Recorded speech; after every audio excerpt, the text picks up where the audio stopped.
Good evening and welcome to Daily Sports Science Locker Room Podcast, episode 70. No Joe Kohler, the host tonight, so I've been drafted at the last minute, but the viewers did say that I was better looking and sounded better than Joe as well, so delighted to be here. Joining us tonight is Billy Lee, former Limerick manager, recently retired down stalwart Kevin McKernan, and also Daniel St. Ledger, who's taken up his first coaching role last year with St. Sylvester's in Dublin and had a brilliant season as well, gaining promotion back to senior championship level. So you're very welcome, lads. Thanks, Stevie. Thanks, Stephen. So tonight, lads, we're going to look at a preview to the National League. We're going to look at all four divisions. We're going to scan over the shakers and movers in all four divisions. I suppose no better place to start than Division 1. And Kevin, probably come to you first and foremost. Two teams that you'd be very familiar with, Monaghan and Armagh. Two teams you've obviously played against in recent years as well. Armagh have come from Division 3 under Kieran McGeeney and finished third in Division 1 last year. Signs of major progress. Have probably not had the progress that they probably would have wanted in an Ulster Championship. Monaghan, on the other hand, have probably maximised all their resources, Kevin, over the last number of years, particularly going back to Malachy Rourke's time, 2018. They were kicking the ball away from an All-Ireland final, won a couple of Ulster titles under Malachy, and they're still in Division 1, which for such a small county, Kevin, is surely a huge achievement. Yeah, no, it's huge whenever you see so many Ulster teams doing well in Division 1, because when we were playing and the years were going well for down, Division 1 was the place to be. And the fact that Monaghan have stayed there for so long and with the players at their disposal, they've maximised every ounce of potential they have. And they're coming in there with a very young team. Vinnie Corey's got his first season sort of up and going with two decent performances in the McKenna Cup without getting a win. So I did watch them against Down, and he was going very sort of down the route of youth and giving boys a go. So trying to build that panel around Darren Hughes, Conor McManus, they weren't actually on the panel that night, and Micheál Bannigan, but he had a super game, and I'm really looking forward to seeing him maybe step up for Monaghan this year again, and he'll need to try stay in that Division 1. Again, with Armagh, I've actually seen them play 2 or 3 times in Championship in the past 5 or 6 years, and the Ulster Championship, how they haven't kicked into even get to a final and really give it a good test there. It's beyond me, because what they've done in the qualifiers right through to last year and their game against Galway easily go down as one of the best games in the past sort of 5 or 6 years. So again, McGeeney's been given time, and you can see the fruits starting to come on that, and again having to reinvent his team all the time and getting youth in. But listen, it'll be an exciting start for both of them and a huge game to start. And Daniel, going on yourself there, obviously you played against Monaghan yourself during your latter years with Carlo. They're a very, very, what you would probably call stubborn team, durable team, well organised, play a very rigid way. Castleblaney Saturday night, will that give them the slight edge over Armagh, do you think? Yeah, it'll be interesting. There's a Monaghan panel member who started working in school, and we were doing a bit of team teaching today, but there wasn't much noise coming out of him as usual, kind of backs against the wall sort of siege stuff. But look, it'll be interesting. I actually I'd be more interested in Armagh's development and what way they're going to approach things, from what is the next goal for McGeeney? Like, will it be looking at Ulster, get that monkey off their back? Is that what they're going to go hard for, or is the focus still on the All Ireland, on the big one? But in general, it's a great game to start off for both sides, like a local derby. Your man is telling me kind of tickets were sold out fairly quick, So it's probably one of the ties it around, because I think both teams will be kind of going at it hammer and tongs. Kerry Donegal, Kerry is still kind of in slumber mode, I'd say, and Donegal are off to a bit of a slow start as well. So it'll probably be one of the bigger games. But I just, as you said, Monaghan are just a really resilient group of players, and they have such a familiarity, and by all accounts it's kind of similar-ish again, that there's the same cohort of guys going. Probably might hold back McManus maybe for a while. One of the Kieran Hughes might be playing, a couple of lads like that. Maybe we'll wait for a little bit later in the league, but because they've got such a consistency in how they play, it's pretty much a fluid motion, So great game to start off, and I kind of fancy Monaghan this year a little bit, and again, I'm not getting any inside knowledge there, but the couple of bits I've seen of them so far, they look like they're moving kind of nicely, especially early in the year. A new manager, you'll always get a bump in the first couple of league games. I suppose, Billy, going on to yourself there, just talking about a new manager, how difficult, even though, despite the fact that Vinny probably knows the group extremely well, Kevin touched on the fact that Vinny has played with them for a long time as well. How difficult is that for a new manager to come in to Division 1, against a team like Armagh and others who are long established and who have long standing management teams? Yeah, it's quite difficult. There's a short window to try and implement what it is you want to do and how you go about it. It does help when you've got an experienced panel, and I think Monaghan have that year in, year out. Yes, they've lost one or two this year, but it does help, and their knowledge of the game helps them pick up what Vinnie Corrigan want to do quite quickly. It's an interesting game, really interesting game, I think. Armagh put a lot of eggs in the league last year to make sure they sustained themselves in Division 1. And I think this year that you might find that they really want to drive on in the championship, probably Ulster, and obviously on into All Ireland series. They took the All Ireland runners up to extra time. So it'll be an interesting dynamic to see how they go between Division 1 and progress in the championship. And I'd say especially in Ulster. So hard game to call. I couldn't call it, to be honest with you, what way it'll go. Kevin, I'm going to put you on the line here. Armagh, Monaghan. Yeah, again, I think it'll be an Armagh win, and it'll be a huge win to get down to Monaghan. But I think it'll be a feisty encounter. There'll not be much in it, but just Armagh's experience, and they'll probably have more of a settled team than Monaghan. And Daniel, you're probably going to keep the politics in the staff room pretty straightforward. You're going to go for Monaghan, are you? Yeah, well, he'll be covering a few classes from me there over the next couple of weeks. Definitely go for Monaghan. Good stuff. Lads, moving on. Another big derby, I suppose, the standout game on Saturday as well. Mayo and Galway. Obviously, another new management team. Billy Lee, Kev McStay. He's brought in a very experienced backroom team. Donny Buckley and Stephen Rochford, who have both been there before. Both have probably, failed to get Mayo over the line. So there's obviously an element of redemption there, between that group. And obviously they see this Mayo, probably what you would call a group, Billy, in transition, facing a Galway side who will probably be minus Kieran Malloy, Big Cook, the Mike Cullen players only back as well, the Kellys. You'll have no Shane Walsh, obviously. He doesn't know whether he has a replay or whether he's taken a week or two off. So where do you see, Billy Lee, the gains, and where do you see the margins being decided in this Connacht derby? I think Mayo will win it.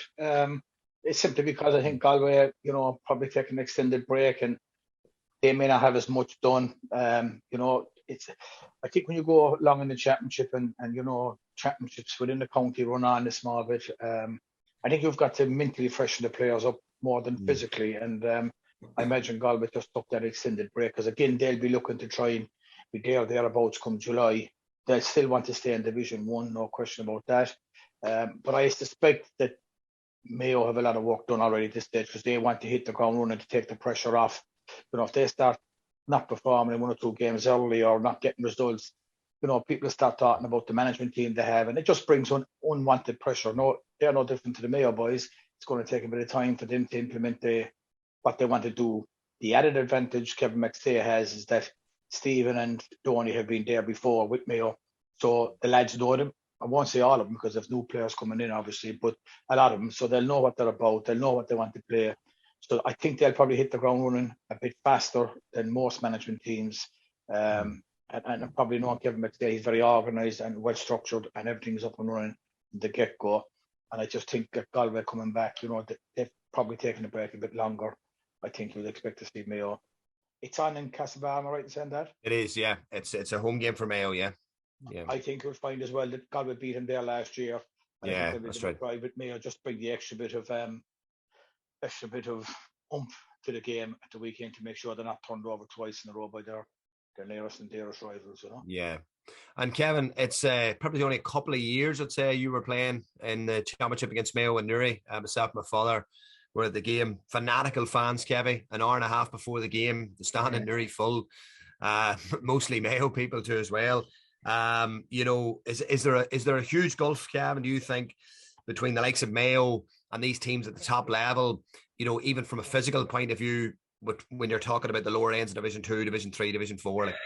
Yeah, funny just listening to Billy say about the footballing knowledge and the development of teams.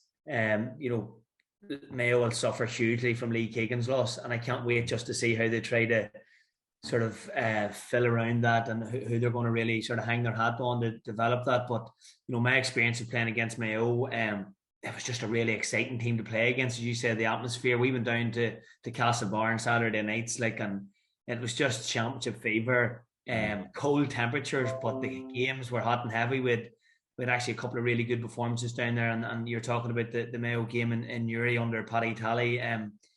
Just exactly what you're saying, the physique, like Big Aidan O'Shea. I was actually in Kenya on the recent Plant the Planet games and got really sort of talking around Mayo's development and again him talking about Down, and you just really hope that this Mayo team has another kick in them. I do really hope they're a class team to watch, and under Kevin McStay, he's brought in all the tools he has with management, and he'll try to get the best out of this group of Mayo players. And I think you'll see on Saturday night their game is it? Yeah.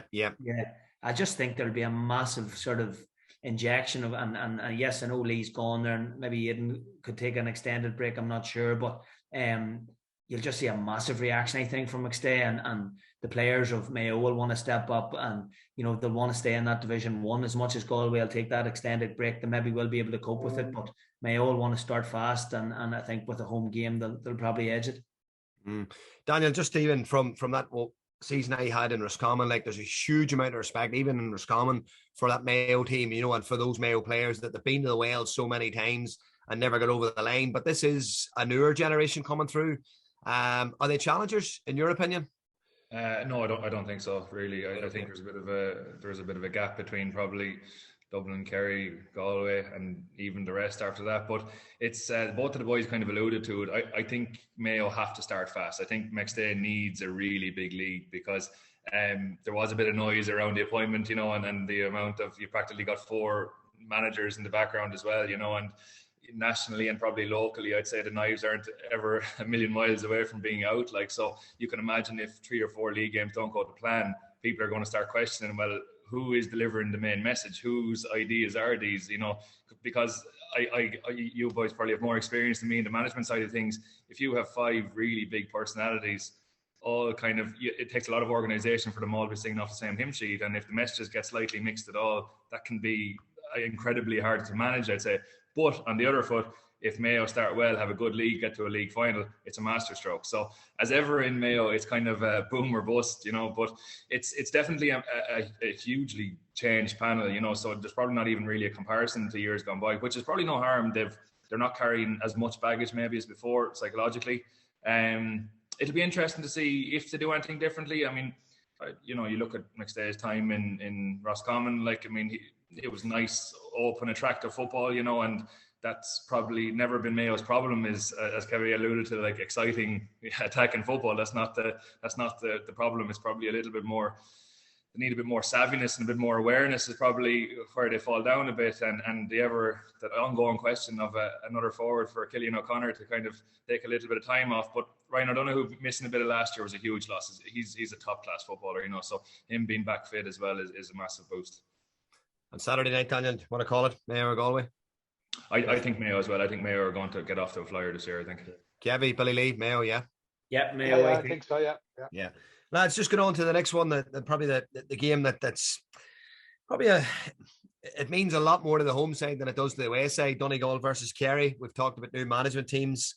Kerry played Kildare, Kevy, at the weekend, and Kildare by all accounts beat them. Now it was a patched up Kerry team. I think 14-15 of the starting team from last year nearly unavailable or missing due to different reasons. Like yourself, Kevy, obviously going back, you talked about your time in Division 1 with Down. Obviously it's probably more important that a team like Donegal under Aidan and Paddy start really, really well. And I'm saying Kerry, Kevin, are probably looking at the first 2 or 3 league games just to get things back up and running. And if reports are true in what you're hearing, I think their first collective session was the 28th of December, which shows you the preparation that Kerry have had, probably very, very limited. So do you see Donegal getting a reaction after a poor McKenna Cup? How do you see this going, Kevin? Again, it was the Down and Donegal game. You could just see that they had 4 or 5 seasoned players in there amongst a lot of youth. And if they've tried to filter one or two or more of them senior players in each week there, you'll see sort of Ryan McHugh being back in amongst Paddy McBeardy and Kieran Thompson. That's where you'll see a whole lot more experience possibly in that Donegal team. With the new management there too, not that there's pressure there, but as you said, the Division 1 campaign needs to start fast for a team that's possibly looking for points to get to, 4 or 5 points nearly get you an opportunity on the final day to be thereabouts with staying up. But the Kerry thing, it's an old bugbear of mine. Years ago, I remember standing in a bar with Kieran Donaghy after Kerry had beaten us down there by a point in Tralee, and he used to say, like, we don't really start training until February or March, and they're able to cope with 3 or 4 games and get their 6 points and stay in Division 1 and really ramp up their training, and that's it's no disrespect to the way they approach it, but the structures of the Munster Championship compared to Leinster and, well, more so Ulster, but the preparation just allows them to give those lads a good 2-month break that they can hit the ground running March time and get their wins that they need to get through the league. And as much as the All Ireland champions is always a huge day out to see them in their first game, I think you'll see a lot of things being tested for Kerry, which is what they need to do. They need to find another string to their bow as well. And David Moran going, they have a big gap to fill there, and like David, what he's given to Kerry over the years, there's no better man for kicking big points and kicking great ball into a full forward line that just needs peppered with balls. So he'd be a big man to replace, and they'll be looking early doors to give a lot of youth their chance there from midfield.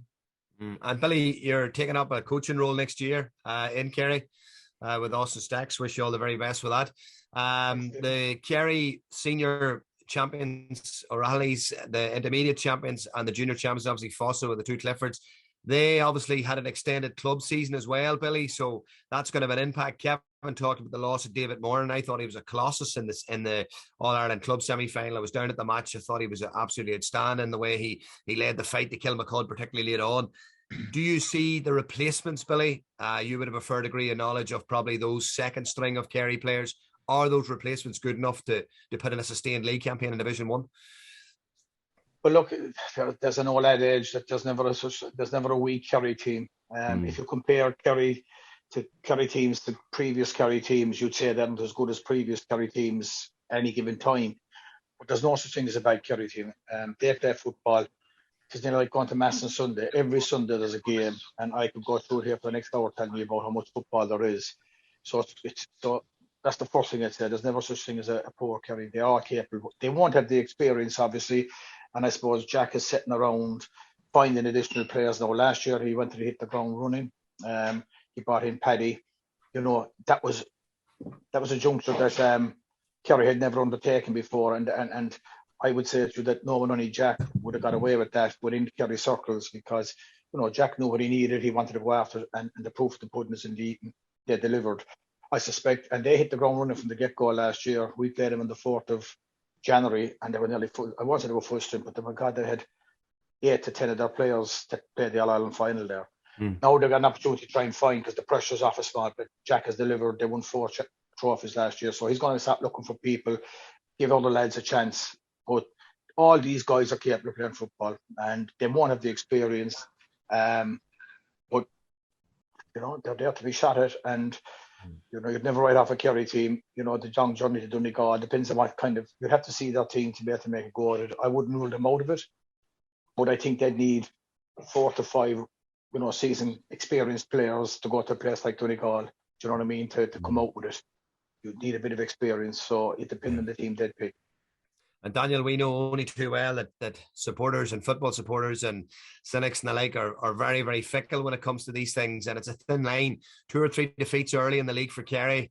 Billy talked about Paddy Talley coming in. The finger of blame then doesn't long start being pointed at, we're too negative, we need to open up a bit. And, there'll be a bit of pressure on Kerry too if they don't pick up a few early victories, because that All Ireland will soon be forgotten about.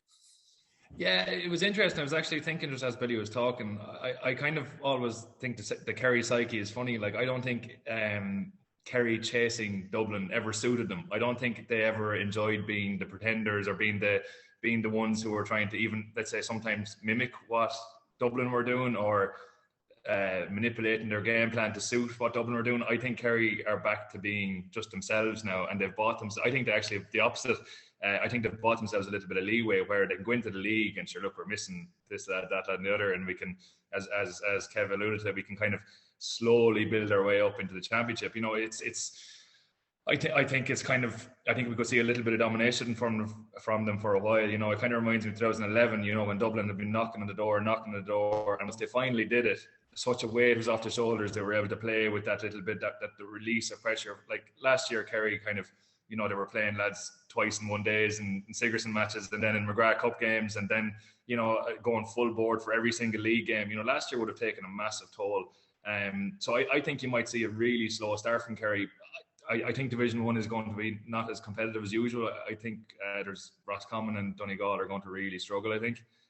So I'd imagine Kerry will, get their 6 points and be happy enough with their lot, and then put the head down and kind of focus for, they'll get through, call a spade a spade. They'll manage Munster one way or the other, and then you're looking at kind of getting ready for your All-Ireland series. So I think Kerry are back to where they want to be, that they can stop the chase and they can stop kind of that pressure that was on their back. And I'd be kind of fearful for a lot of other counties. I think they're only going to get better, Yeah, and so you're calling Kerry on Sunday? What I say to there, Stephen, is Kerry's big weakness, I won't say weakness, gap at the moment is going to be around midfield. Yeah. David is retired. Joe O'Connor is out with a cruciate till later in the year. And Damon O'Connor got injured in the McGrath Cup recently. So that gives them Jack Barry that we know of. So they've got to find someone in that area. But then the flip side of that is they could start the full forward line like Killian Spillane, Darrell Roach from Glenfesk, and Tony Brosnan. Their names are known, certainly the two corner forwards, and yet they're not regulars in the Kerry team. That's just the inside men. And most county teams would like that. So look, they have plenty of footballers. There's never a doubt about that. It's just about a key area like midfield, who Jack will turn to try and support Jack Barry. Billy, I saw Ronan Buckley was brought back into the panel. He was decent for East Kerry, and I thought he was decent before when he's on the panel. Would he be a possible stopgap for a while? Absolutely, very capable footballer, no question about it.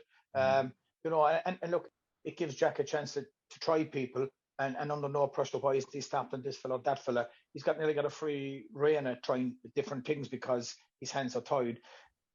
Paul Murphy, Shane Ryan had to take a break. The two Cliffords had to take a break, and anyone that's coming in from Mahley. So, it gives them a bit of, and everyone understands that these guys need break.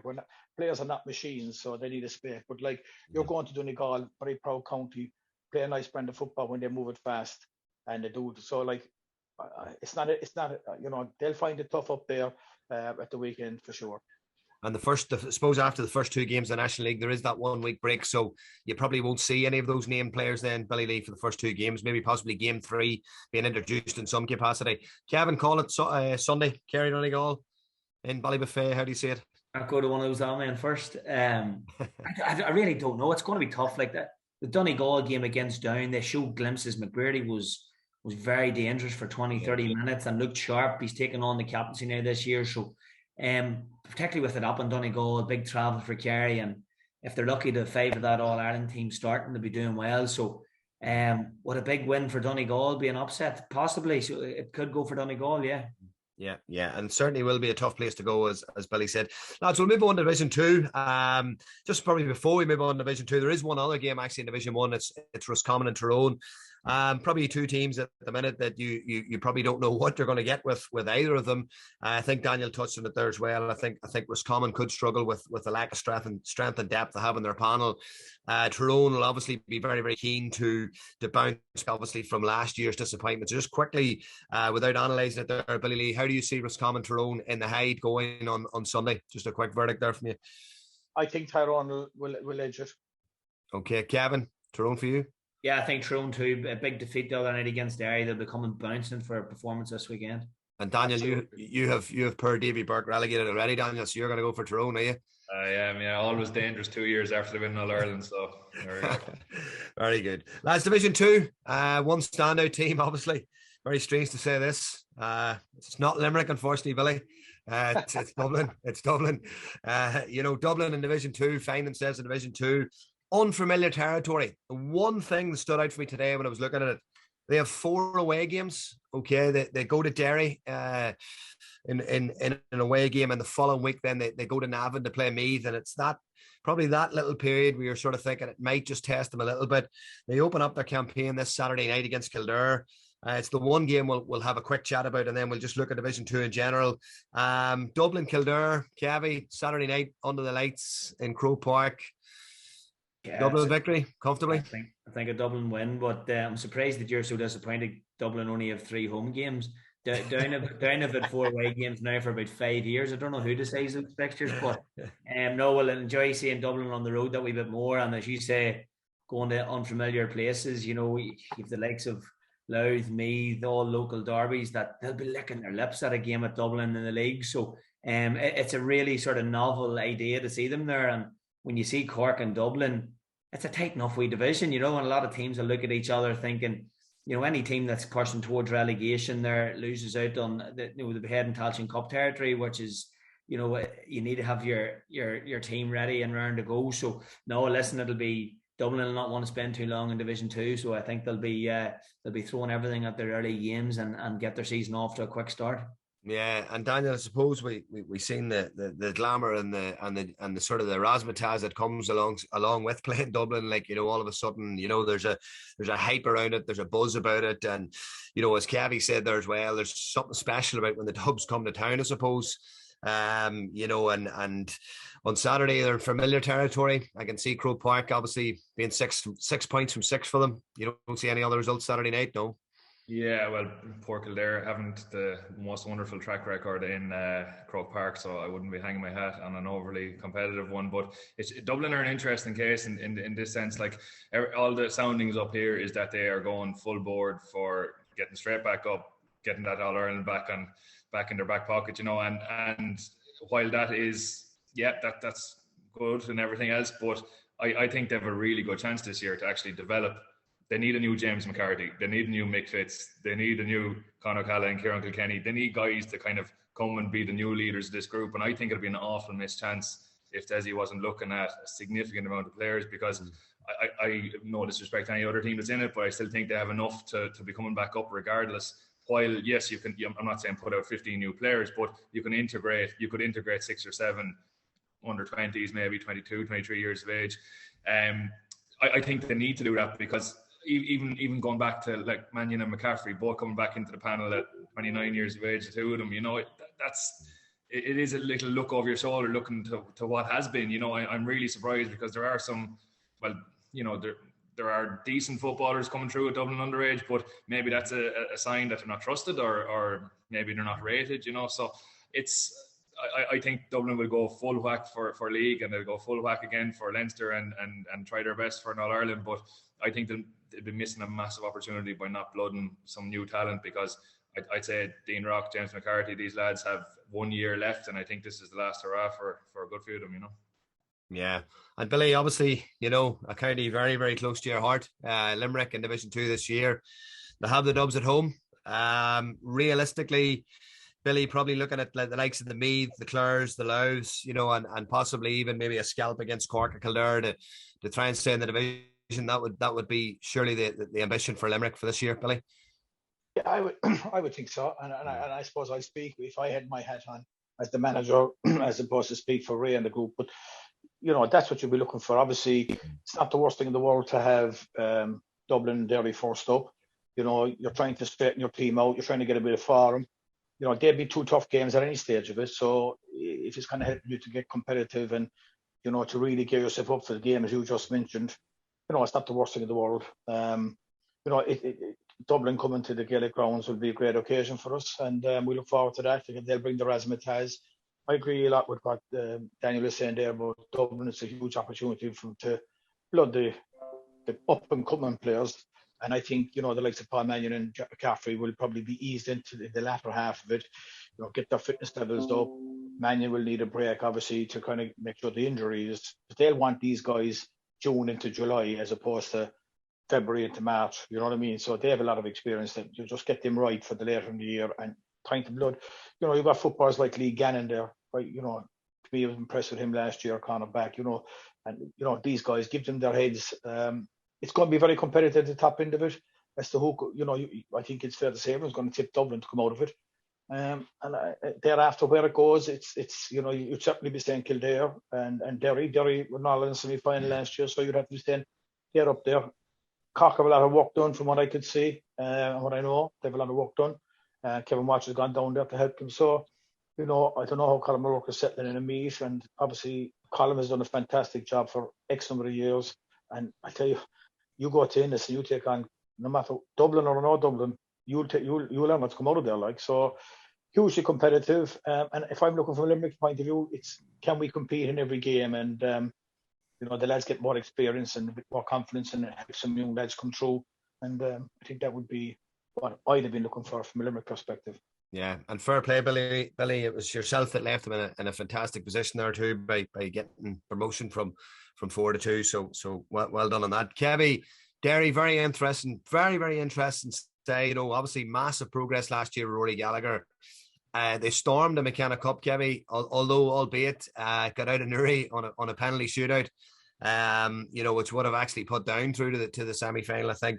But you're looking at the Division 2, Kevin, you're looking at Kildare, you're looking at Meath, you're looking at Louth, Limerick, Clare. I think Derry's biggest challenge, and I'm going to throw it out there, and I know Daniel is a big fan, Kevin Walsh going to Cork, I think will just reignite Cork. Cork are a massive county, huge footballing potential, serious athleticism.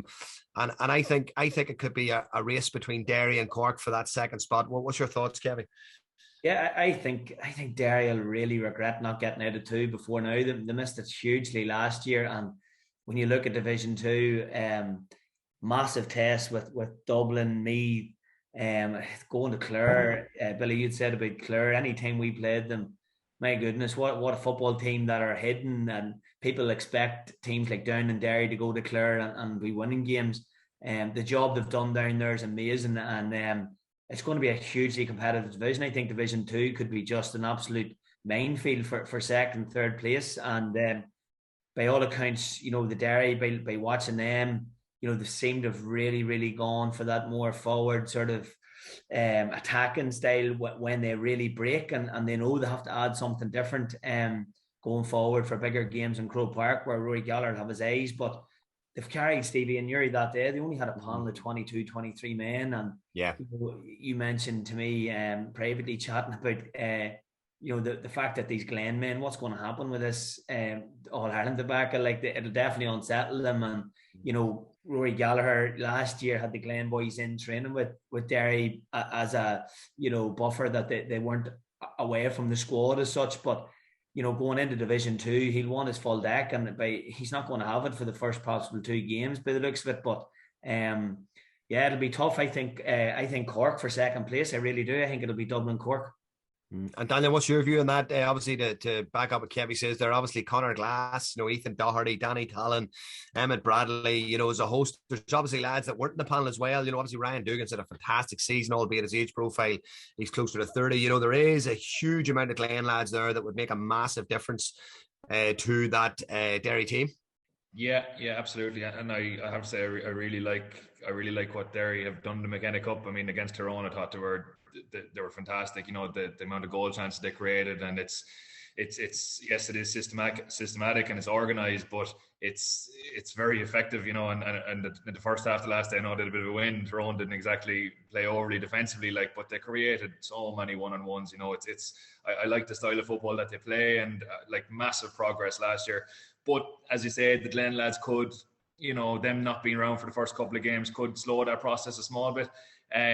I think probably second place is between themselves and Cork as well. I think Kevin Walsh got the rawest deal of all time in Galway, and how he was kind of the perception of him. He lost an All-Ireland semi-final to one of the best teams in the history in Dublin by 4 points. So he and Borey Joyce is playing the same way and getting kind of hailed as a hero. So I find it very funny, the perception of Kevin Walsh, and I think he'll do wonders with Cork. I really do. You can already see it. You can already see it in the performances.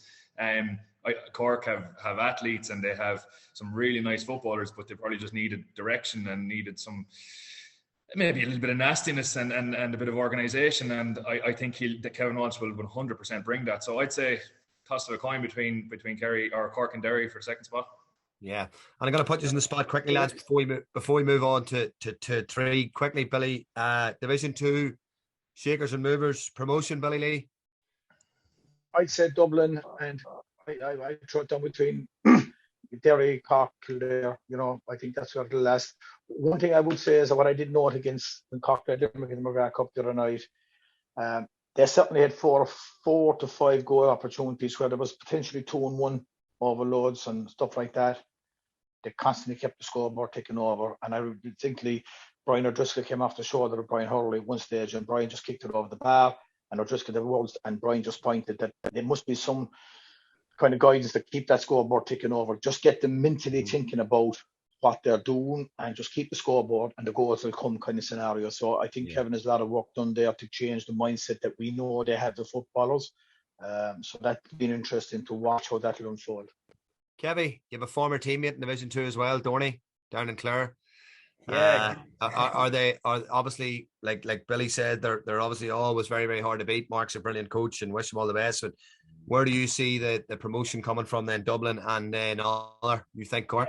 I just don't see anything other than Cork and Derry. I think the way Derry are going, and if they could get those Derry men back or the Glen men back, it's a different Derry team. So I think it'll be a toss up between definitely Derry and Cork. And Led, you're going to cause shockwaves. You're going to go for Cork and Derry to get promoted. Dublin to be struggling, aren't you?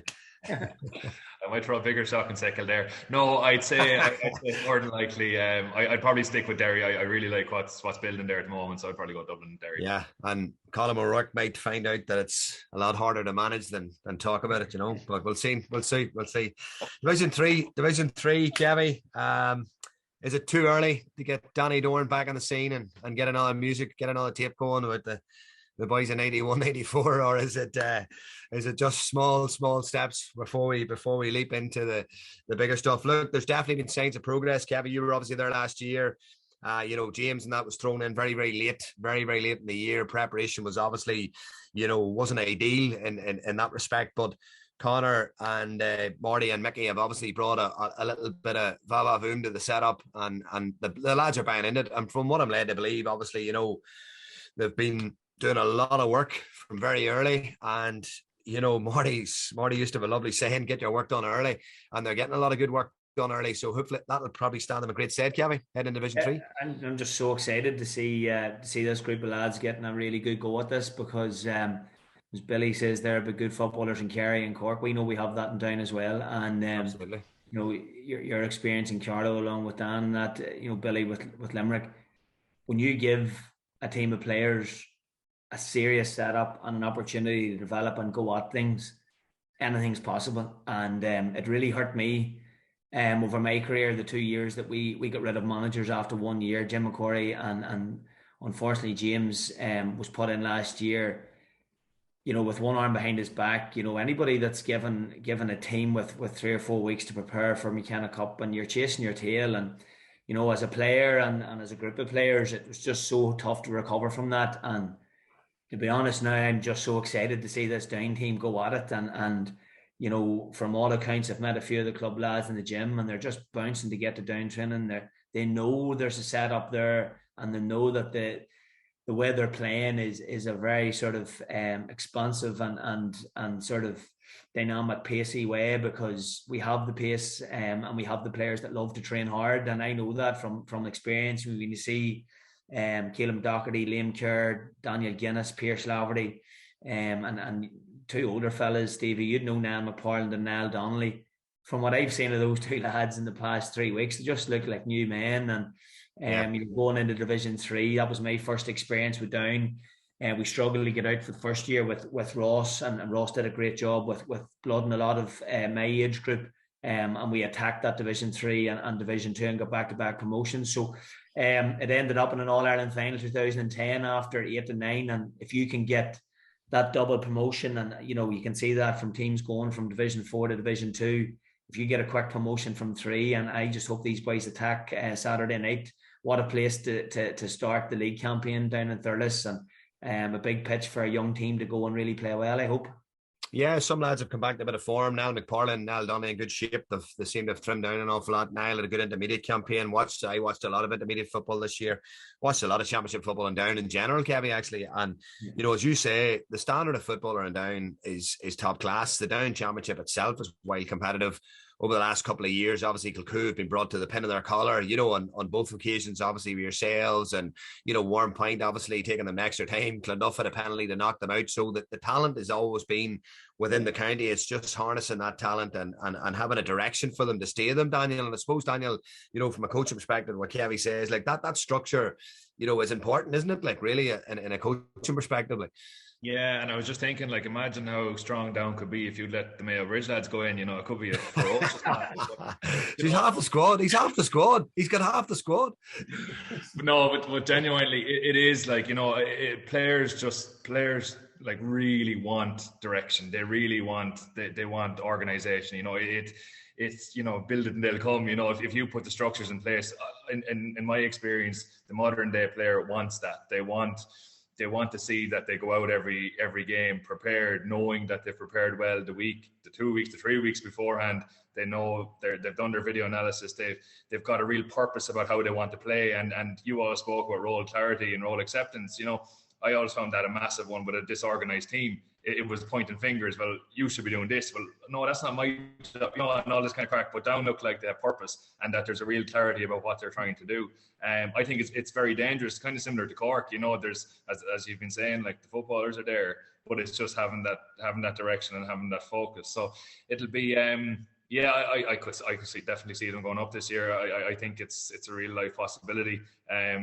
Longford as well will be a tough one. We've spoken about them in the off season. They look really, really sharp at the moment as well. But I'd fancy those two to come up out of three, I think.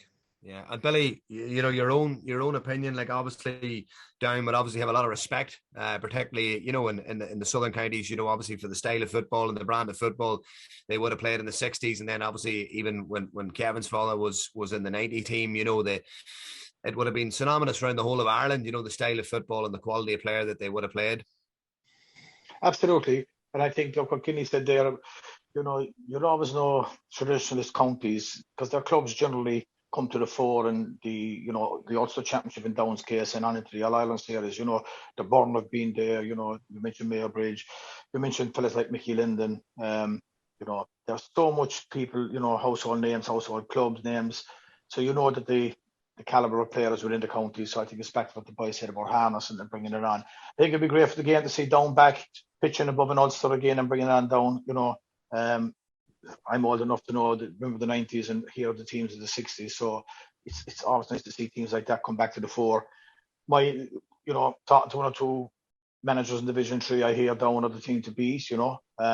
What a quick turnaround that has been from the year they had last year, you know. So that will tell you the work that's gone in, that, you know, they've been respected and the word on the ground is they are now the team to beat. Tipp and Westmeath, who were the Tailteann Cup winners. So it'll be interesting. And, you know, if Daniel's point is Longford and Down or teams of that nature come out of division, that makes the bottom end of Division 2 really serious for the Sam Maguire, because there's going to be a team in Connacht from Division 4 going into the Sam Maguire. Right. You have Westmeath. So if Westmeath are going, so the third team in Division 2 from the bottom, even though they're not relegated, could be out of the. Am I right in saying that out of Sam Maguire? Yeah, that's right. Yeah, that's right. If the winners go up, you know, so. There's a huge opportunity there for teams, and I think Division 3 is unbelievably competitive. I remember last year, you know, we were 10 minutes to play against Laois, and we were losing the point. And that's, if you take them 10 minutes, the last 10 minutes of the Laois game and the Fermanagh game, that's 80 minutes of our season. We were fighting relegation. 80 minutes later, we're promoted. That will just tell you how tight it is and how competitive it can be. So I think there's huge opportunities, but no team want to get ahead of themselves in Division 3, and that's for sure. Yeah, and that's very, very valid point actually, about how tight the division can be, and it's been that over the last number of years. And I suppose if we're going to look at it, Down and Longford, Daniel has gone for. I was going to actually go for the same, but he stole my thunder. Kevy, Down promoted. I really do think they'll be in with the shout. And when you look at their fixtures, you've got a mini Ulster Championship. You've Cavan and Antrim there for Fermanagh. Tough games. As much as we're excited about the prospect of Yeah. With this team going well, there's going to be a lot of tough games. So it'll be a division that'll be pretty competitive. I think I'll go down with Longford. With Longford. Just on the club scene, Billy Lee, I know you mentioned about how strong the Down club scene is. It is very strong, but I would say next year, Billy Lee, Bourne would be massive favourites to win the championship. Massive favourites. Like, you hear you, man. Good on Division 4, lads. We'll finish in Division 4. Obviously, you know, a lot of counties in there that you know have been there a long time. Your own county, Daniel, Carlow. You know, you've Wicklow, big derby this weekend between Carlow and Wicklow in Division 4. You've Wexford, John Fogarty, new manager. Kieran Dealy's actually in with Wexford as well this year. I wish Kieran all the best with that. You've London, you've Leitrim, you've Waterford, Sligo, Laois. Leitrim and Sligo is an interesting one because, Billy, you talked about it as well and you touched on it. They're on the same side of the draw in Connacht, along with London and New York. So they're already getting into this season knowing that there's a strong possibility one of the two of them is going to be in a Connacht final, which is surely going to give them a bit of focus and a bit of direction. And if either of them could get into Division 4, I'm sure it could give them serious momentum, Billy. Yeah, I think so. I think the early rounds in Division 4 are going to be huge, especially for the Sligo and Leitrim. You know, they'll be looking at it. And when they get to one of them, or, you know, Michael Marr in London will be looking at it as well. But, you know, you'd have to say to be between Sligo or Leitrim to hit the ground running there for the Ulster Championship. So, you know, you want to know that you've beaten the team that you're probably fighting for a Connacht final place. You want to have that. Now, it's never easy to beat a team twice in different things, but best to be better them chasing you than, because you know you have the measure of them, than you chasing them, is my view on it. And yeah, where's that game actually on? Is it Sligo or? It's what's the Sligo Leitrim game? Yeah. No, they don't play each other this weekend, but I'm not sure exactly where they play each other. I'm not sure if it's at home or not, but I know it'll be very competitive. Yeah. I think whoever goes in, you know, whichever team will be at home, and I'm assuming both of them are going to be at the top end of the division fighting for it. The home advantage will be huge. Carrick-on-Shannon is never easy to go to, and neither is Makovich Park. So that will be a humdinger of a game. Did it go to penalties last year in the Tailteann Cup? It did indeed, yeah. Sligo won it penalties. So yeah. That tells you. It tells you. So it's hard to know. I always see Wexford have footballers. You know, it's a matter of harnessing them, and, you know, they'll be hard to beat. Obviously, Niall is trying to reinvigorate Carlo since Daniel and a lot of his peers have left. And obviously Laois are down there, and you know, it's been too long ago that they were up in Division 2. So teams have to hit the ground running from the get-go. Who can come out of it? I think you'll get a sense of it after the first 2 or 3 games. Yeah, and Kevy, Andy Moore in year 2. I was chatting to Andy last year, actually. He's very excited about getting into his year 2 with Leitrim, a fabulous footballer, Kevy, in his day, and obviously, you know, bringing a huge wealth of experience from his Mayo days into management. Do you see Andy making big progress in year 2?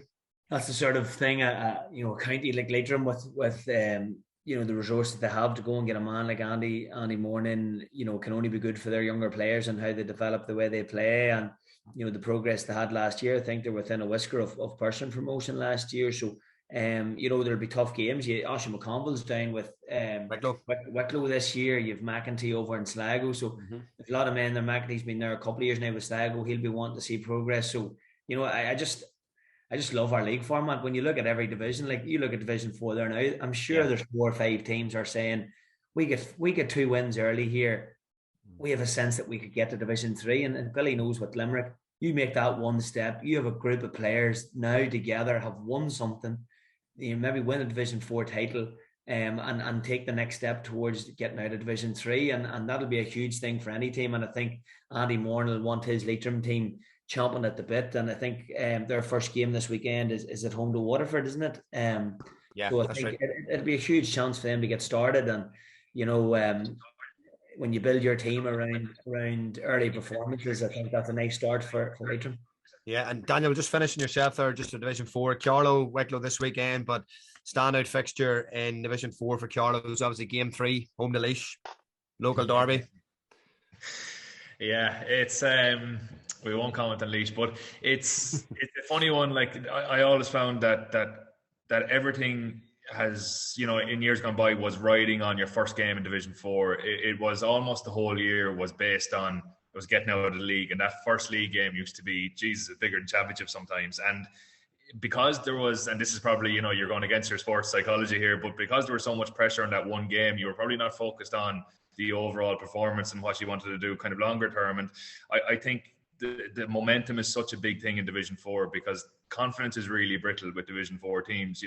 There's a reason that they are there, unfortunately, and it's so important to build that momentum early on. So you could even see a little surprise here with some teams. I don't know who it might be, but you could see a team get a couple of wins early on, as lads have kind of talked about, and you could see momentum building very quickly. And if you can get to that last 2 games in with a shout, with maybe 8 points with 2 games to go, I mean, you're not going to be a million miles off. So it's look, from Carla's point of view, it's year 3 of that project. So you want to start to see some real progress. So you'd be hoping that there's been a lot of work done. I know there's been a huge transition of players, but I mean, they've had a decent number of matches and trainings over the last couple of years to really get themselves into some sort of a groove and a routine. So you'd love to see them kind of playing to their strengths now and kind of challenging as best as possible. But the real thing from Carla's point of view is just consistency of performance.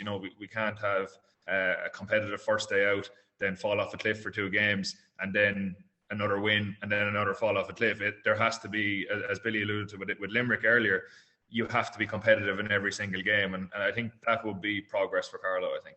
Yeah, good stuff. Well, listen, Daniel, look, all the very best this year with your own coaching role.